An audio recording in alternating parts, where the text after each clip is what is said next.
Today on the We Invested podcast, we have Dustin Heiner, and he is the founder of Master Passive Income. Dustin, how are you doing today? I am blessed, Wesley. Thank you so much for having me on the show. And I really love getting on great shows like yours and talk to great people like you about real estate investing. And I love real estate investing. It's really what afforded me to quit my job. And I like the term successfully unemployed, where I was able to not work for somebody else, but still make money to provide for myself and my family. But thank you so much for having me on the show. That's awesome, man. And I can't wait to, learn more about your story and just how you created financial freedom for yourself.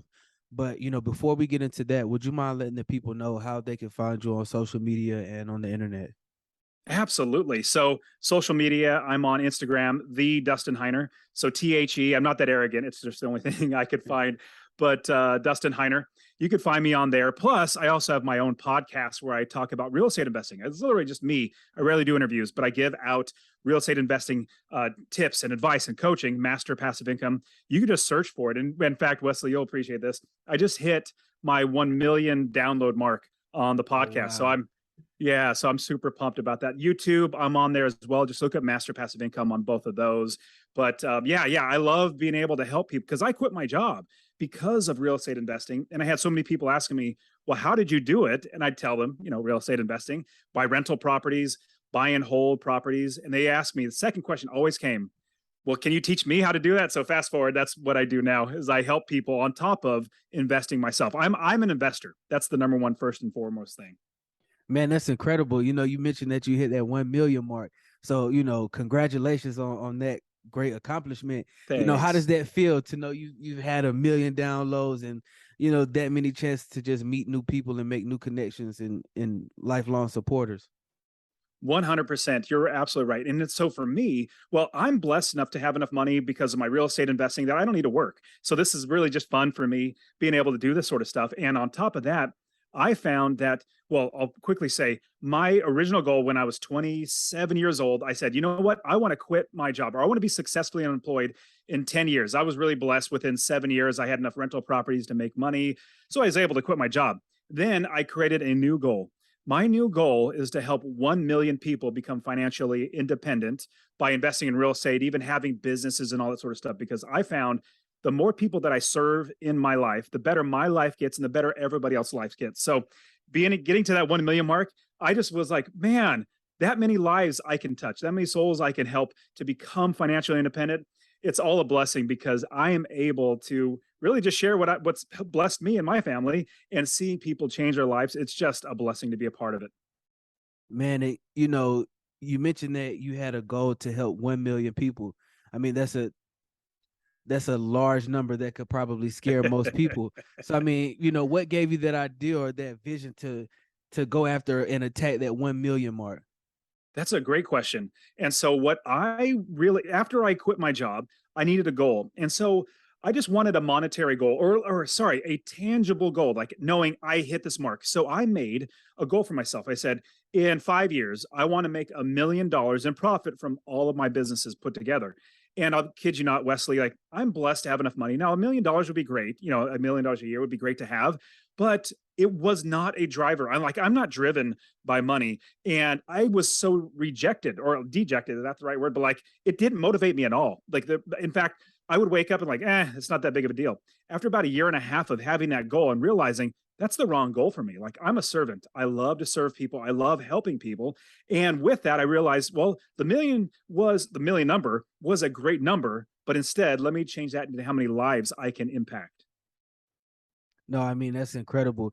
And just, looking at it and approaching the situation from a standpoint of being a servant and providing a necessary service to others. I mean, it's a great way to get ahead in life and have a huge impact on just on your community, the people around you, the people that look up to you. So I mean, I think you've done a really noble thing here, and it's really cool to me that I keep hearing you say you want to share what you've been blessed with. When we first got on the call, that was the first thing you said. I asked you how you were doing, and you said that you were blessed. So is it safe to say, or is it safe to assume that that's a faith-based statement? Absolutely. Yeah. First and foremost, like if I'm anything, I'm a Christ follower. And if I'm going to preach anything, it's going to be Christ and Him crucified. Outside of that, I'm going to help anybody as best I can on this earth to do better and fulfill what they want to fulfill. But it's a proven fact: 100% of the people die. Every single person dies. Well, what happens when you die? I believe that there's a heaven, and I would rather see more people in heaven than not. And I know myself, like myself and my family. So I'm always talking about the blessings that I get because every day that I have is a blessing from the Lord that I can help and Exactly. serve more people, just like Christ did. Christ came to be a servant, not to be served. And so I try to do that as well. Man, I agree with that 1000%. And I want to kind of take it from the top, man, and start from the beginning and just talk a little bit about, where you grew up and where you're from. Yeah, absolutely. So I started in, well, I'll quickly go to the end, but I'll jump right back to the beginning. When I was 37 years old, I was blessed to be able to quit my job. I quit my job and become successful and unemployed, traveled the world with my wife and my four kids, and year after year, it was great. But before that, I didn't start out that way. In fact, we were really, really poor growing up. Like my family, we live in a small 2-bedroom house and we didn't have any money to do anything. And so I'll get to tell you this quick story of how I really got into business and real estate investing. So I, just like everybody, was taught that we're all taught this basically path in life. You go to school, you get good grades. Then you take those good grades and you go to college, you get in thousands and thousands of dollars into debt.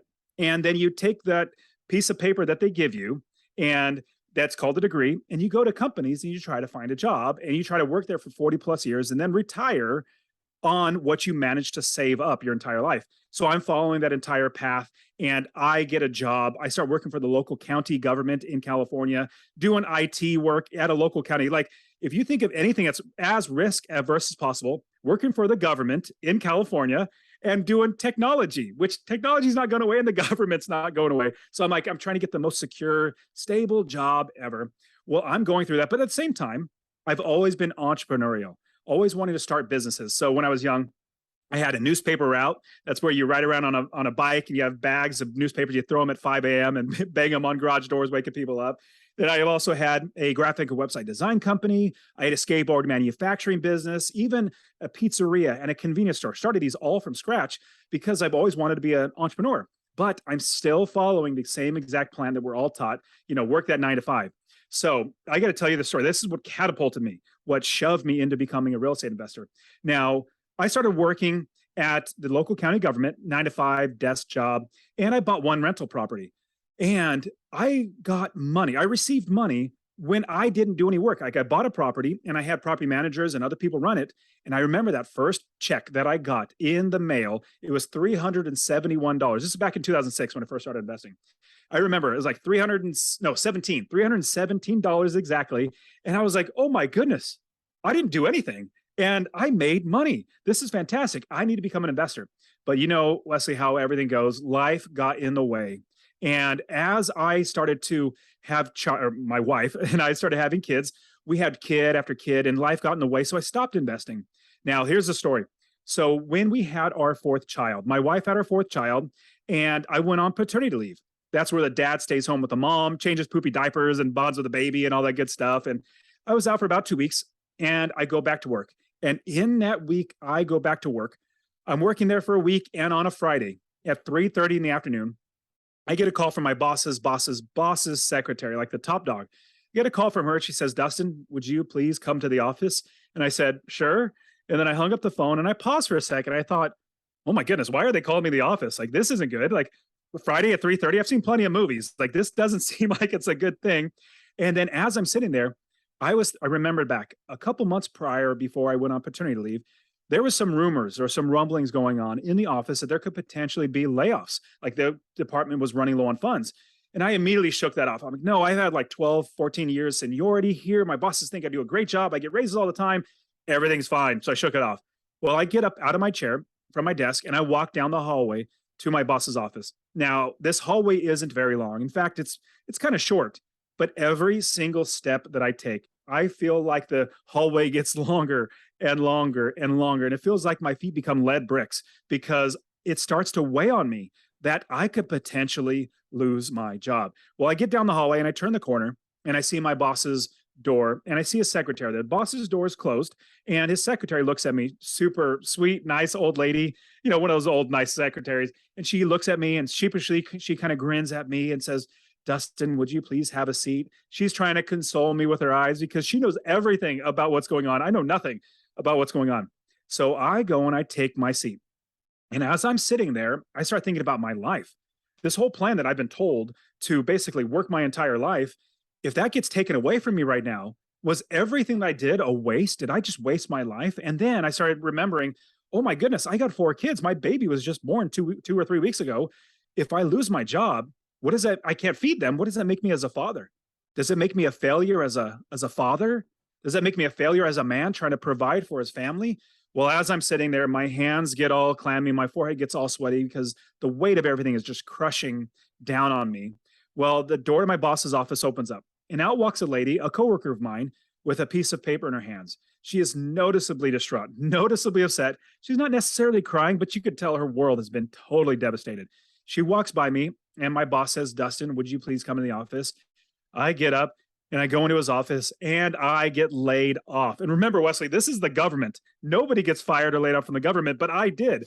Well, I take that layoff notice and I walk back to my desk and I sit down and I realize 2 things sitting there. Number one, I realized I need to get another job. I need to be able to provide for my family. So I was really, really blessed. Praise the Lord to be able to find another job in the same county. A different department wasn't having the financial issues. Praise the Lord, check. I got a new job. I was able to feed my family. But sitting in that chair, the second thing that I realized, and this is the reason why I tell the story, I realized that I need to make sure that this never, ever happens to me again. I need to make sure that nobody has the ability to take away my ability to feed my family. So right then and there, I knew that every single time somebody would ask me the question, Dustin, what do you do? We always get that question. What do you do? I would basically answer and say, oh, I do IT work for the local county government. I'm basically projecting my value as being in my job. No, my value doesn't come from my job. My value comes from my God, from myself, and from my family. So right then and there, I said, no longer will I ever tell anybody my job is my value. I'm now going to say, I am an investor. When I get that question, I'm going to say, I am an investor, because that's what I am now going to project as my value. And it may so happen that 100% of my money comes from my job. That's now my part-time job. I'm a full-time investor. Now, quickly fast forward the story. I started buying property after property after property, buy and hold properties, each one making me $250 or more every single month in passive income, that eventually I had 20 plus properties, 30 plus properties. And I realized, my goodness, why in the world am I still working here? So the end of the story is, with my new job, working out really, really well, great boss and everything. But I go to my new boss after a couple of years and I say, boss, I'm laying you off. Like, here's your 2 weeks notice. Like I'm laying you off. And he, jokingly, and he says, Dustin, what are you going to do? I said, I don't have to do anything. I literally own real estate that makes me money without working. So the last part of the story is, I worked in downtown and I parked a mile and a half away because I'm too frugal to pay for parking. And I've taken this walk 1,000 times to my car and back. Well, I walked the last time from my job to my car. Counter, if you remember me walking down that hallway where the hallway got longer and longer and longer. Well, this walk was the best walk of my life. I felt like I was walking on clouds because I knew I would never, ever need another job again, because I took everything inside of me and made my value being what I wanted and not my job. And so everybody needs to, who hears this, they need to realize your value, for you listening, for your value is so much more than anybody could ever pay you. And this is how you'll know your boss is paying you just enough to keep you working without quitting, but not so much money it takes money out of their pocket. And so if they paid you how much you were worth, they'd go broke. So what I did was I took it into my own hands. And now fast forward, I got 30 plus properties. I have 4 businesses that make me lots and lots of money. And I'm very blessed that now I can serve people because I had that 40 plus hours of my life back. Now it's time for me to serve as many people as possible. So I'll pause the story because you probably got plenty of questions. Nah, man, I think it's a great story. I mean, and it paints a picture, for what I can imagine that most people feel, having that fear of losing your job and then not being able to provide for your family, or not being able to do the things that you like to do and the things that you enjoy. um but something that I think was really interesting that you mentioned throughout, just sharing your story with us, is that in 2006 you were able to get your first um passive income rental income check in the mail for $317. So, I want to ask, how did you learn about real estate? How did you learn that this was a passive thing that you could do? And what gave you that spark to want to say, okay, this is what I want to try, even though it was some setbacks in between that, and life happened, as well as the recession happened around that time or a few years later. What was that initial spark that got you interested into real estate? Yeah, absolutely love it. So remember, we're all taught, we're programmed to be a cog in a machine, go to school, get a job, and just work day in and day out. That's what we're programmed to do from the very beginning. And I read the book called Rich Dad Poor Dad. That opened, like, blew my mind. I was like, there's another way to make money called passive income instead of active, where you're earning because you work 1 hour and get paid for that hour. And I thought, my goodness, I need to learn that. So I also, with that, explain how I got into real estate. So I got into real estate because I, well, don't do what I'm going to tell, everything I'm going to tell you, quickly forget, because I'm going to give you the wrong way. This is what gurus tell you. So I watched the late night infomercial. It was like, I don't know, 2 a.m. I was up late at night and I was watching this infomercial. And it said, hey, we're real estate investors. We're coming to your town and we're going to give you a free seminar. I'm like, great. So I signed up. I went to the free seminar and it was all a sales pitch, all hype. They get you all pumped up. You have no clue what to do, but they give you all, you'll be driving this Ferrari, you'll be flying here and all this good stuff. And I got all pumped. And they said, now it's normally $10,000, but, or no, like $100,000 for this program, but run to the back and we'll give it to you for $1,000. So I did that. I ran to the back, signed up for $1,000, and it was a 2-day seminar on top of that. So great. I went to this next 2-day seminar. That was all another sales pitch for their 40,000 or 50,000. They had multiple seminars that are 50, 60, $70,000. And I thought, oh my goodness, like, I don't have that money, let alone I'm not going to put it on a credit card. And with that, this is what they told me. So don't do that. That's number one. Don't go to those seminars. They're not good. But here is what they told me. And this is what got me to buy my first property. And this is the wrong way. I'll tell you the right way after, but I'm going to tell you the wrong way that I did, that they told me. And all the gurus will tell you this. This is the wrong way.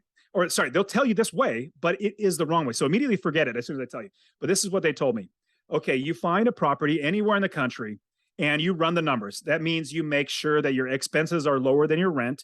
Make sure you're making like $50 a month in passive income, but you'll get appreciation. You're going to love appreciation, which I'll pause this and say, I don't invest for appreciation. I invest for cash flow. I need to make money every single month so I can feed my family. Now, I will literally give these properties to my kids. So I don't care if the value is up because I make money all the time. So getting back to the wrong way to do it, they say, find a property anywhere in the country, run the numbers, make sure you're going to make a little bit of money in passive income, get appreciation, then spend thousands of dollars to buy the property, then spend thousands of dollars to fix up the property, and then you find a tenant, and then you find a property manager.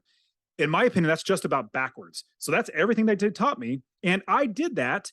And my property manager started stealing from me within 6 months because I didn't know what I was doing. I did it the wrong way. But I will quickly give you the right way. Like, forget all that. Now, here's the right way.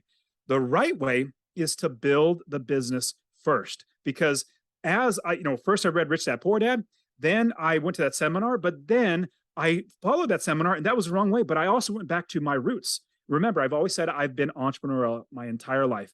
And I thought, and I could have just hung my head as soon as the property manager started stealing from me. Oh, woe is me. This doesn't work. But I didn't, because I knew people have done it in the past. I just need to figure it out. And then I said, you know what? Why don't I approach this with an entrepreneurial mindset, with a business mindset? And so what I did was I realized that the gurus will tell you, you buy one property, that property is your business. No, no, no, no.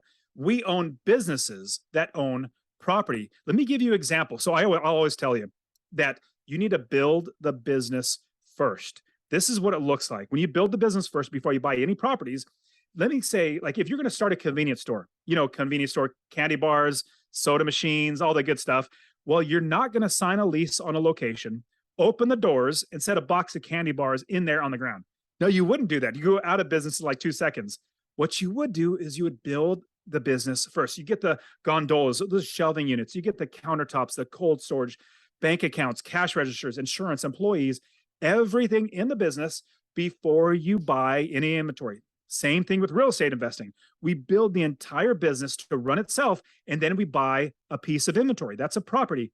Then we put that inventory into our business. That's how I was able to scale my business so fast, because I had a business that all I needed to do was find another piece of property that made me $250 a month in passive income. And then all I need to do was scale from there. So long-winded answer to say that's the direction or the track that I took to eventually figure out the right way, which is to build the business first and invest for passive income. I mean, and I that sounds like I mean, and it's proven that it's a great plan and it's worked because you were able to scale your business so quickly to have over 30 rental properties and to have them all cash flowing. But you know, what do you mean when you say you focus on building the business first? Like what does that mean? Great question. And the reason why we build the business first is if you do what the quote unquote gurus do, they tell you to do all the bad stuff the wrong way. And then you buy a house and then you go to try to find a property manager after you have everything done. And you call the property manager after property manager after property manager. And you say, hey, property manager, here's my property. It's on number 1 Happy Street. And they say, oh my goodness, I'm not going to manage that property. I'll get shot if I go and manage that property. Well, you don't have anybody to manage the property. Instead of an asset, you now have a liability. And so here is what we do in building the business is we hire experts. So now I coach a lot of students, like I've hundreds of students now, if not maybe thousands of students now, where I coach them how to invest in real estate. And one example would be a student I'd be coaching them. They say, hey, Dustin, you invest in this specific city. You're the expert. Tell me about it. I said, whoa, whoa, whoa, whoa, whoa. Even though I invest there, I'm not the expert. I don't want to be the expert. I want to hire the experts who literally live there on the ground. Like Zillow is not an expert. Redfin, Trulia, Realtor.com, like all these websites, they're just databases. They're just companies trying to sell information. That's not an expert. Who are the experts? They are literally the people there on the ground doing work every single day. So when I talk about building the business, let me quickly walk you through what building the business looks like when you are investing in real estate. So first, we find a city anywhere in the country. In fact, I invest in Texas, Ohio, and Arizona. My students invest all over the country. We invest out of state. We love doing that because we build a business, make sure the business runs, and then it runs itself. So we find a city anywhere in the country that has good inventory. If we can't buy inventory, there's no point in building the business. So we find a good city that has good inventory. This is a quick idea of what good inventory looks like. A cookie cutter type home, 3-bedroom, 2-bath, 1,200 to 1,600 square feet. Properties that either people want to buy or rent. Like there's lots and lots of those. And with that, where we make $250 a month in passive income at the minimum. I have some properties making me $500, $600, $700, $800, even $1,000 a month in passive income because I buy it right. So we find an area, a city that has great inventory. Then we pause looking at properties.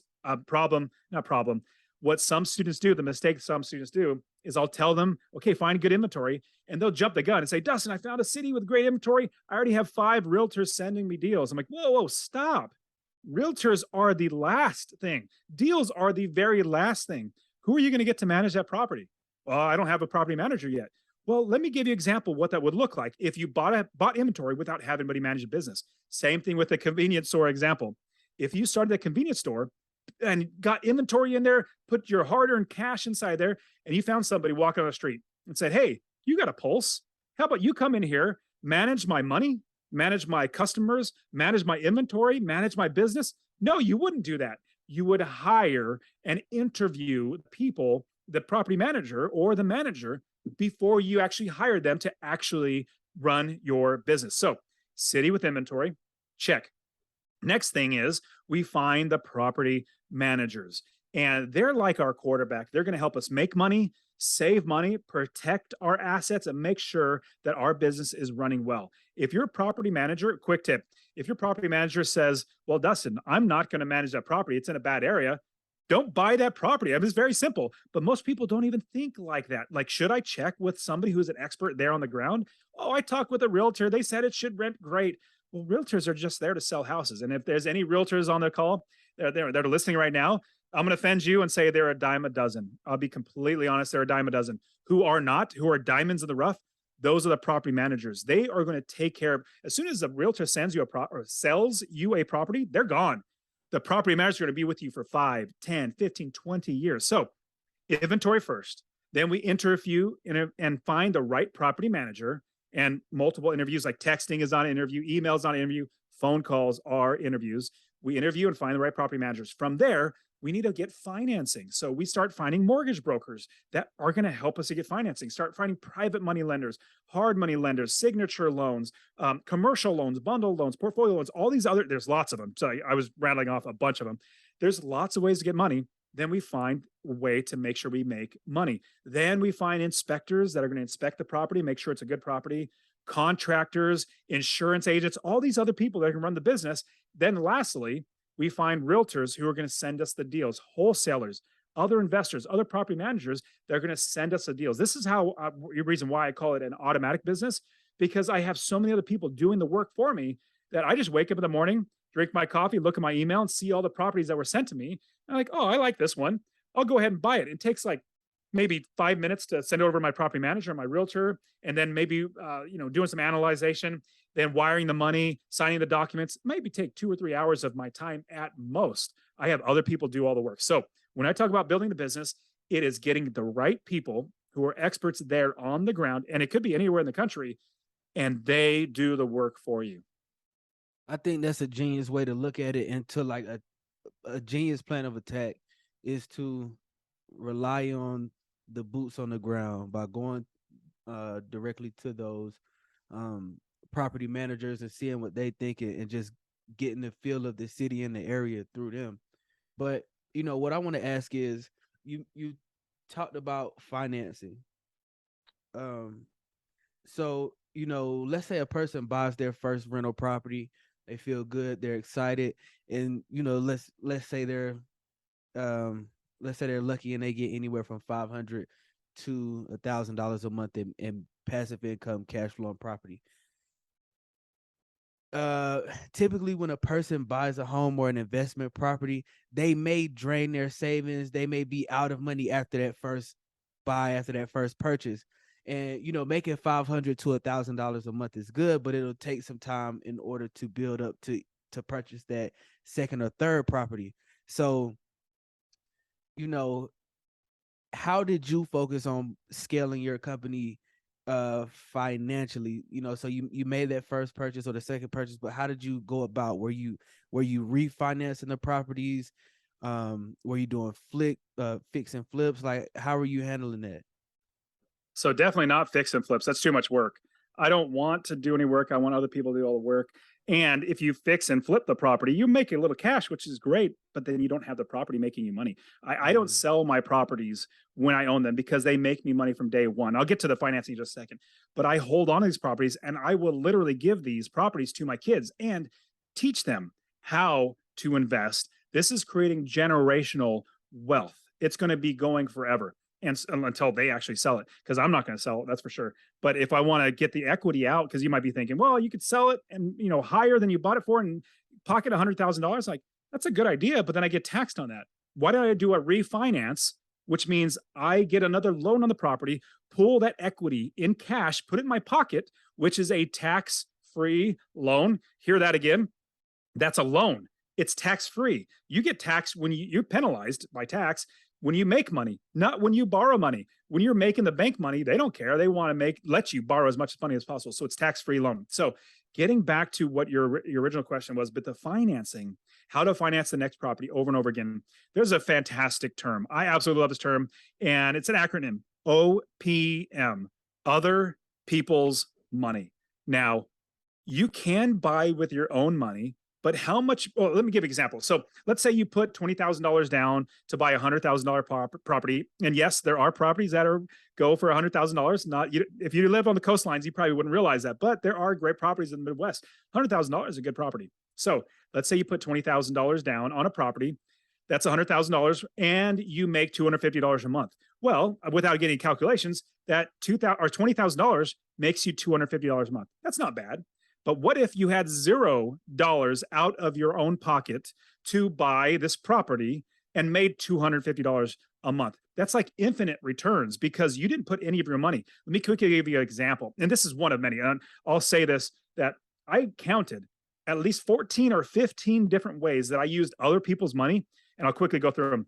A couple of them: hard money, private money, signature loans. That's where you go to the bank and say, hey, bank, can I borrow money just by signing my signature down and get an unsecured line of credit? Yes.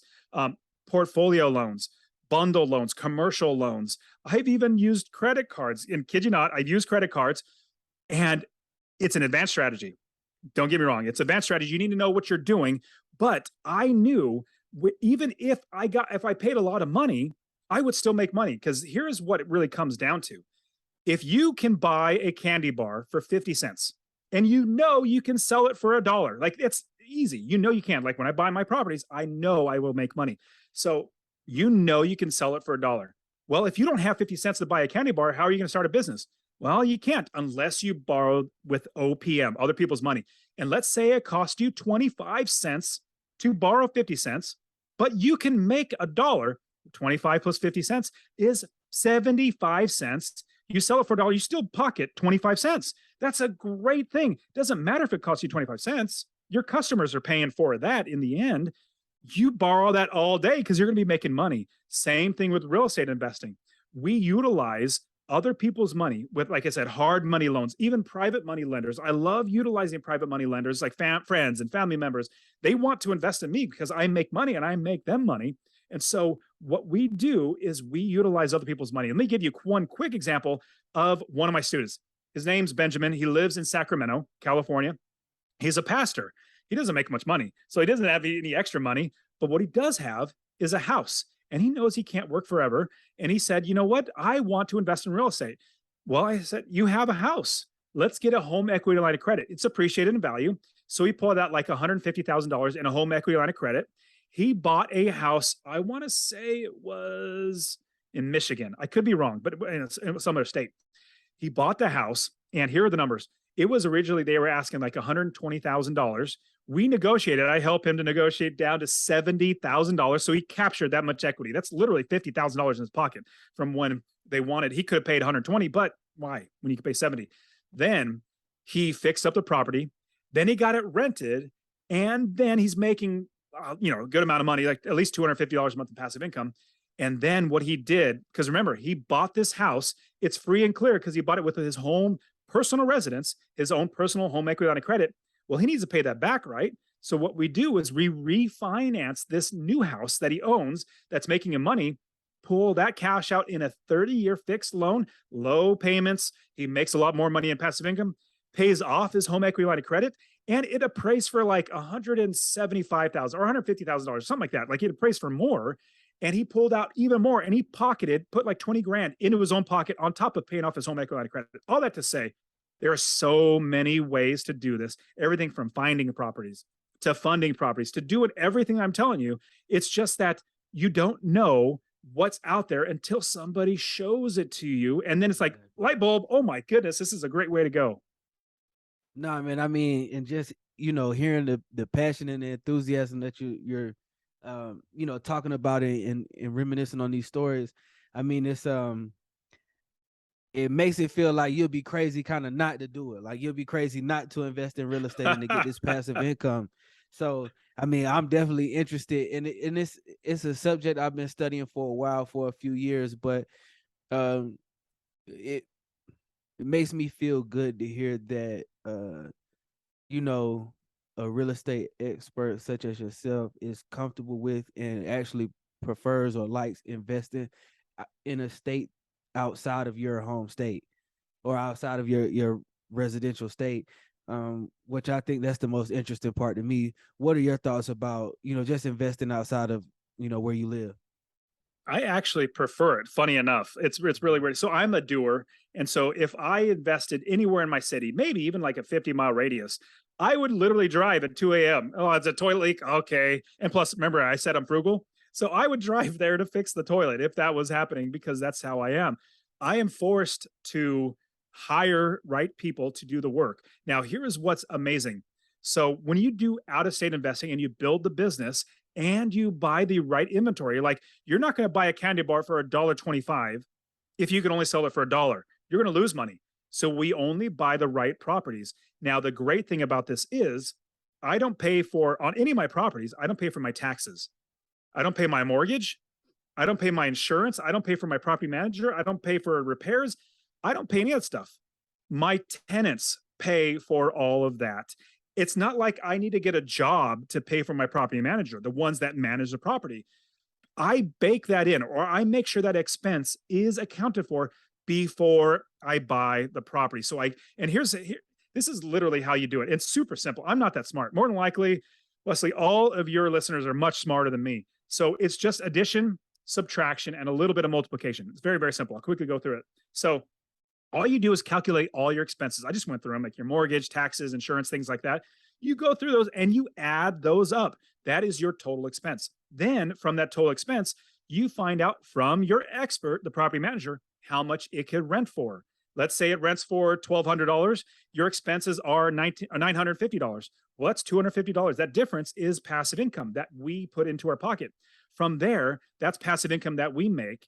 Now we're making $250 a month. And I thought, so what I asked my wife, I said, well, I want to quit my job. I don't want to work for somebody else. How much money do I need every single month to cover our expenses? Basically, what are our bills?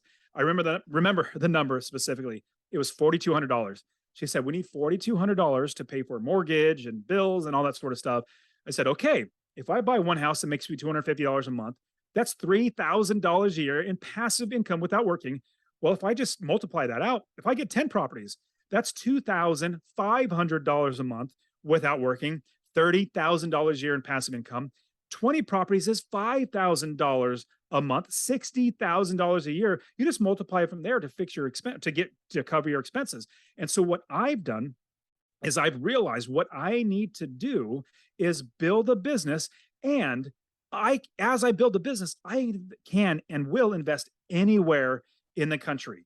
I don't care where it's at, because, most people have heard the saying, location, location, location. That's what realtors love to tell you. That it's a bunch of baloney. Like, I could say some more harsh stuff, but I don't even care about that. That is just junk. We don't listen to that, because what you would personally, let's say you, Wesley, might not want to live in a specific city because of whatever reason, but somebody else will. I'll give you an example. I personally love living on the West Coast because it's less humid. I'm just a West Coast person. I love the sun setting around me, all this sort of stuff.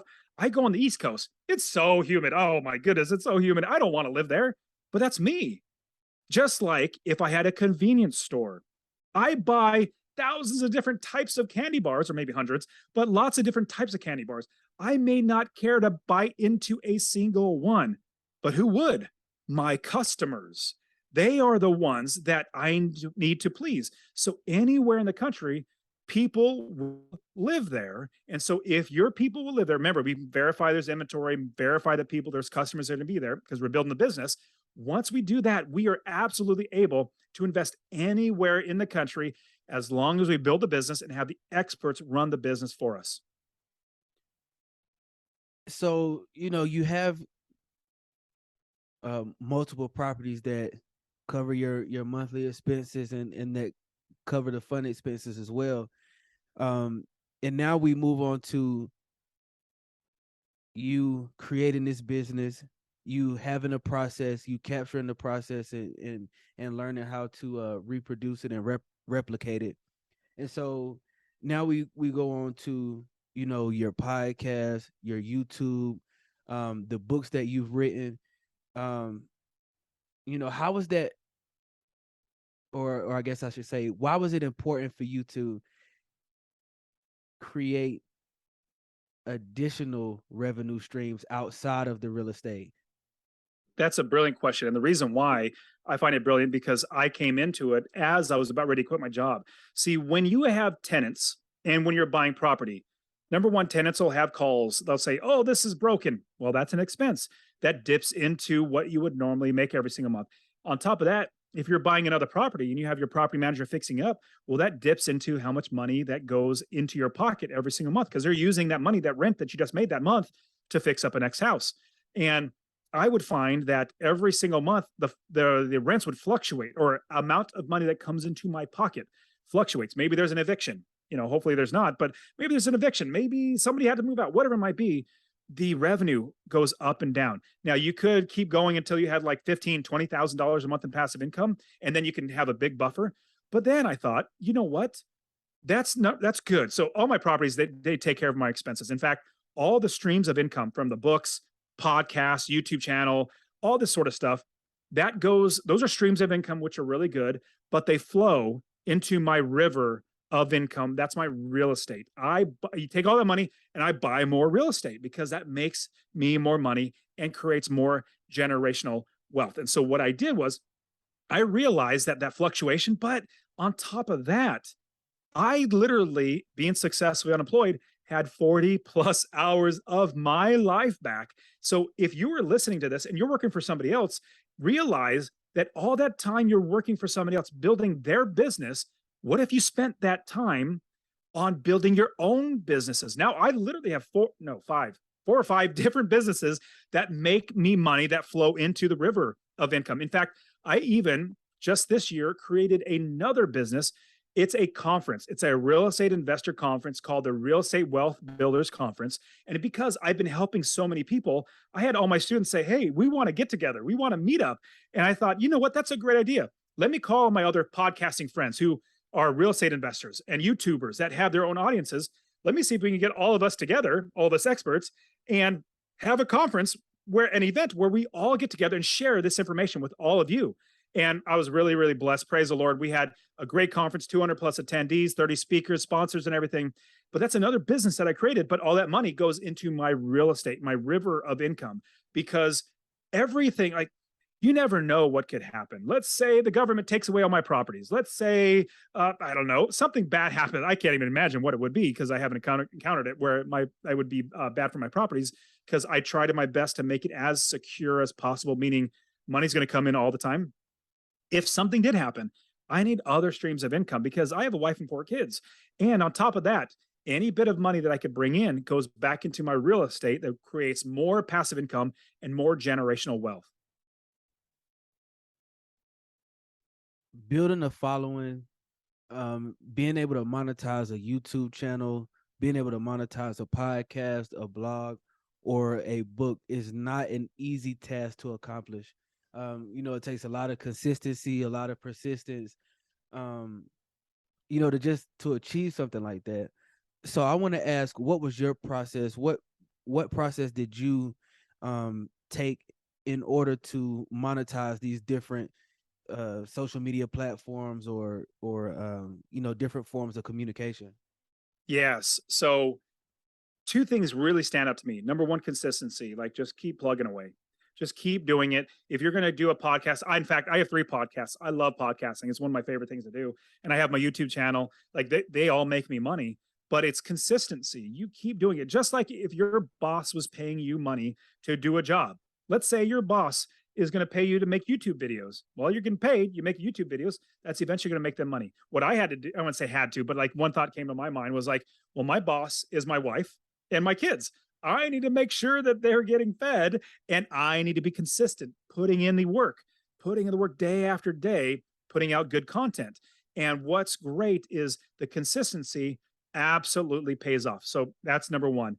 Number 2, it's being around other great business minds. Now, there's a saying, your net worth is with your network. Like, the other way around, your network is your net worth. Like, who you know, and most importantly, who knows you, is actually what is the most valuable thing for you, not just your properties and everything like that. So I have been a networking machine since 2015, 2016, something like that, just trying to network and try to meet more people. That's how I was able to create the Real Estate Wealth Builders Conference, because I know so many people, and I try to serve as many people as possible. And so with that, what I do with consistency and networking and trying to meet more people is try to serve as many people as possible. Now, I'll give everybody a quick tip when it comes to networking. And I'll honestly say, not my real estate, because my real estate, that was all me, but everything from my online business, from podcasts, YouTube, and all that sort of stuff, and books, that has become what it is because of my network and people helping me get better ideas of how to do things better, how to work together, to partner together, not necessarily partner in a business, but like collaborate on how to help each other out and encourage each other and motivate each other. The network of people that I have around me, like these, I'm blessed now because, my businesses are pretty big businesses, good businesses. I'm around people who have 7 and 8 figure businesses that are just like, my network is like full of amazing businessmen and women, and full of amazing investors. And it's because I lead by serving, and I myself am at that level. And so anybody, what I would suggest, if you want to get to, let's say, a point where I am or way beyond me, which I hopefully you can achieve way beyond me, the best thing that you could do is be consistent in everything that you do. Keep moving. Don't give up. If I were to give up when my property manager started stealing from me, I wouldn't be here today. I'd still be working in the county government, which would be horrible. Number one, be consistent. Keep moving forward. Number two, try to serve as many people as possible in network. And here's what I'll give you: 2 examples of networking. One is you should not do, and one is you should do. Now, the should not do, and I get this all the time because, people, they want to be around me. And so somebody would come up to me and they would literally only talk about themselves and try to get me to help them, to serve them. Like, this is what I need from you. This is what I need from you. All that's like, it's only focused on them. Those type of people, I'm just like, wow, I don't want to be around you. Like, I just like that personality is just, I love being around givers, people who want to serve. So if you come up to me and tell me all about yourself and all about what I can do for you, what do I get out of that? I don't get anything out of that. So you turn away. So that goes with anybody that you want to meet with that is like a next level than you or 10 levels above. If you do that to them, they're going to say, all right, we'll see you later. I'll be over. I'm leaving now. The right way to do it is to go up to someone, like, say, hey, Wesley, man, I love your podcast. You're doing such a fantastic job. How can I would love to just be there with you. I would love to help you. Can I edit your podcast? Can I do maybe the artwork? Can I just be there, maybe schedule? Can I just do this for free? Because I really want to help you. You'd be like, oh, shoot. Heck yeah, that would be great. And eventually it turns around to help them. I'll give you another example, or a specific example. One of my students, his name's Charles, great godly brother, number one, but number two, good investor. Where he came under me, I started coaching it with him. And he's got, I don't know, 20 plus properties now. He's making lots of money in passive income. He's doing a fantastic job, but he's a servant. And he always asked, what can I do to serve you? What can I do to help you? Eventually, fast forward now with him going little by little. Now he's a coach with me at Master Passive Income. He's making money on top of his investing, but he's now serving people. Now he's blessing people. And now his network is my network. He was like obviously lower. He's just starting out. I brought him up with me because, dude, he's servant. He's a servant. He's serving me. Hey, you come with me. You're blessing me. You be around the people I'm around. I'll give you one last little bit. We went to a conference recently called the Financial Bloggers Conference, or FinCon for short. My friends, like I said, are 7 and 8 figure business owners. My student now is a coach with me. He came with me. I invited him. He came with me. And he is now rubbing shoulders with all these 7 to 8 figure business owners. And they're getting to know him. In fact, one person named Jeff Rose, he has got a fantastic YouTube channel. He's a friend of mine. And Charles started talking to him and he goes, hey, why are you wearing Dustin's shirt? Successfully Unemployed. He goes, oh, I work with Dustin, blah, blah, blah. He goes, oh man, how about you come on my show? His YouTube, he's got like a couple 100,000 people subscribing, following him. All that to say, if you're going to network, lead with serving, because that's going to help other people to say, you know what? Yes, come along because you're a servant. You're helping me. Let me help you out as well. Nah, man, that's super cool. And I hear you mentioning FinCon, and I'm like, man, that's awesome.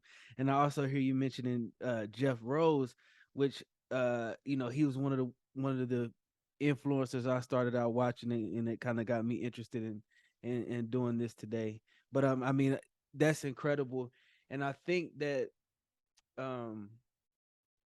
just the idea and having the mindset to give first, you know what I'm saying, is one of the most powerful things that you can do and that you can have, because like you mentioned, everybody loves being around a giver. Everybody loves being around someone that wants to help them and puts others first, because it's draining when you're just around people who only care about themselves and who only want to talk about themselves. So no, I agree with that 1000%.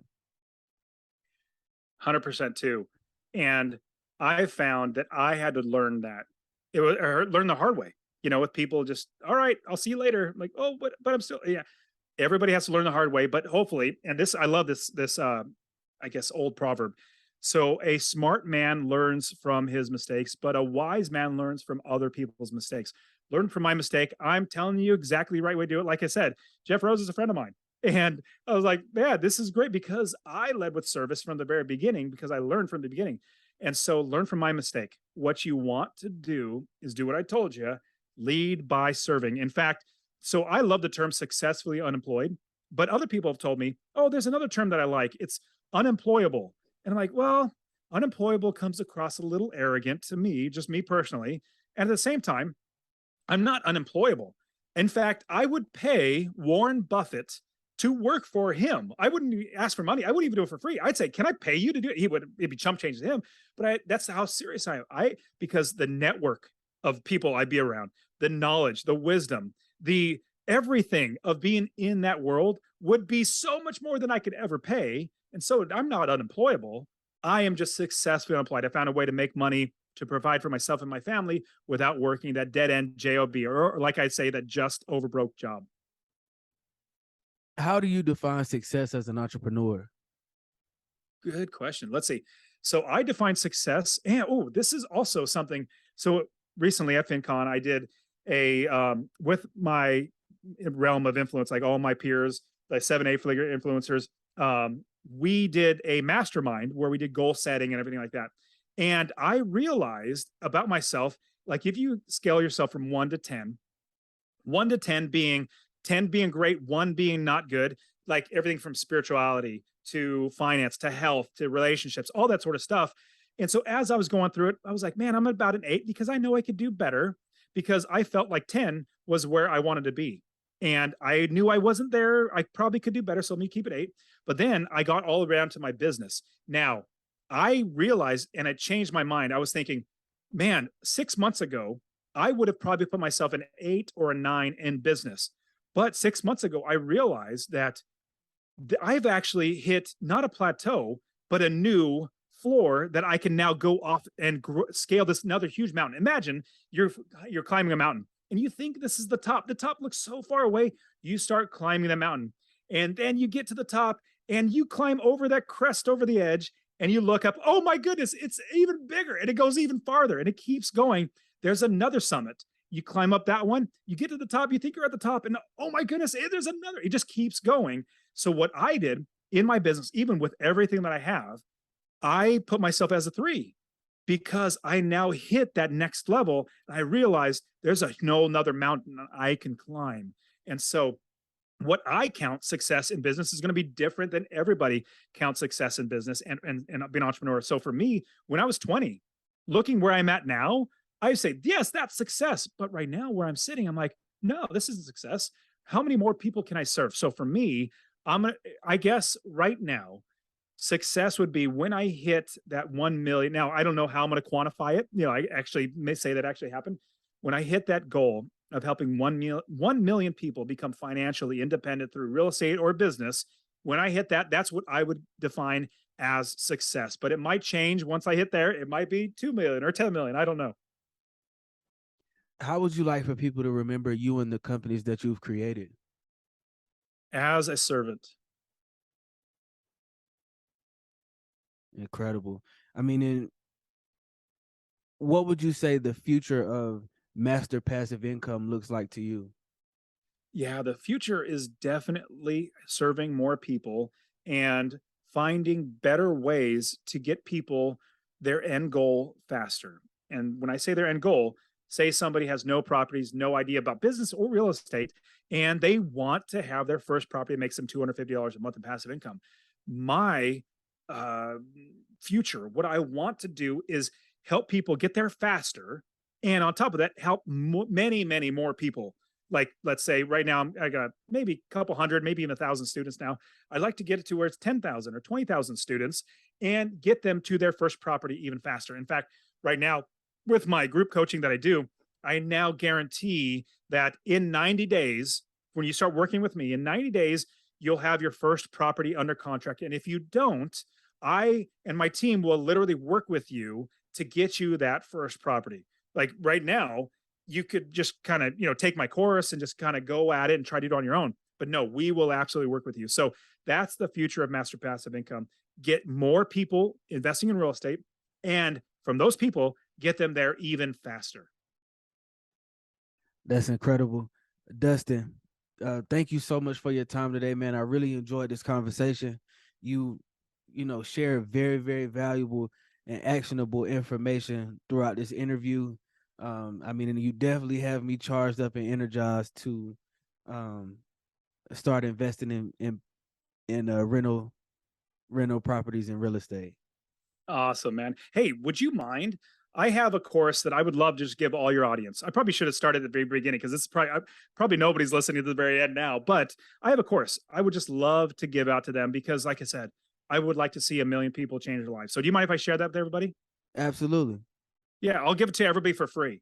If you text the word rental, RENTAL, to 33777, rental to 33777, I'll literally give you my entire course, show you how to find an area of the country to invest, how to build the business first, how to scale the business to quit your job and be successful. You can even go to masterpassiveincome.com/free course.